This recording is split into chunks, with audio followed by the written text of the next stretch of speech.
ભરૂચની નર્મદા નદી ગુજરાતની જીવાદોરી તરીકે ઓળખાય છે, પરંતુ ભરૂચમાં નર્મદા નદી પર બનાવેલ નર્મદા મૈયા બ્રિજ લોકો માટે મોતને વહાલું કરવા માટેની ઓળખ બની ગયો હતો. ત્યારે બ્રિજની બંને તરફ જાળી લગાવવા માંગ ઉઠી હતી.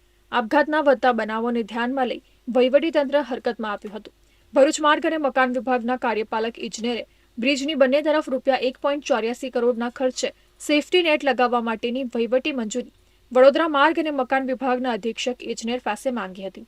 ત્યારબાદ રાજ્ય સરકાર દ્વારા બ્રિજની બંને તરફ જાળી લગાવવા માટેની સૈદ્ધાંતિક મંજૂરી આપવામાં આવી હતી, જેમાં નર્મદા મૈયા બ્રિજના રિવર પોર્શનમાં providing and fixing wire mesh જાળી ફોર પ્રોટેક્શન સેફટી ગ્રીલ નાખવા માટે મોકલેલી દરખાસ્તને સૈદ્ધાંતિક મંજૂરી મળી જતા બ્રિજના રિવર પોર્શનમાં બંને તરફ અંદાજિત ₹1.84 કરોડના ખર્ચથી સેફટી નેટ લગાવવાની કામગીરી પૂર્ણ કરવામાં આવી છે.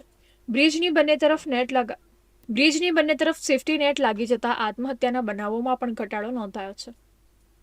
સરકાર દ્વારા કોઈ રેલિંગ લગાવીને આ બ્રિજને કવર કરવામાં આવે, લોકોની લાગણીને માન આપીને રાજ્યના મુખ્યમંત્રીએ માર્ગ અને મકાન વિભાગે આ રકમ આપણને ફાળવવામાં આવી, તાત્કાલિક કામ શરૂ કરવામાં આવ્યું ને આજે રેલિંગ લાગીને આ બનાવો જે બનતા હતા એને આપણે અટકાવવામાં સફળ થયા છે.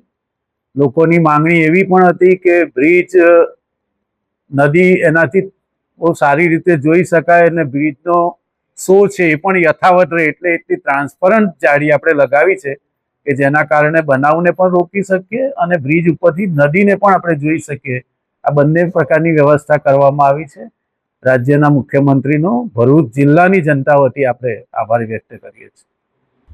વારંવાર અમારી રજૂઆત સરકારશ્રીને, ભરૂચના ધારાસભ્ય શ્રી રમેશભાઈને વારંવારની રજૂઆત કરતા તેમને ધ્યાને લઈ અને નર્મદા મૈયા બ્રિજની ફરતે જે આ વોલ જાળી લગાવેલી છે, જેને લઈ ખરેખર જોવા જઈએ તો જ્યારથી આ વોલનું કામ ચાલુ થયું છે કે અત્યાર સુધીમાં જે મૃત્યુઆંક છે, જે આની પર નર્મદા મૈયા બ્રિજ પરથી મોતની છલાંગ લગાવવાનો, તે ખરેખર આંશિક રીતે એમાં ઘટાડો જોવા મળ્યો છે. ઘટાડો નહીં કહીએ તો નહીવત જ છે. ત્યારથી અત્યાર સુધીમાં કોઈ મૃત્યુઆંક કે કોઈ મોતની છલાંગ લગાવી એવું સાંભળવા જ મળ્યું નથી. તો હું આ તબક્કે ભરૂચના ધારાસભ્ય શ્રી રમેશભાઈ તેમજ માર્ગ અને મકાન વિભાગ તેમજ સમગ્ર તંત્રનો હું હૃદયપૂર્વક આભાર માનું છું.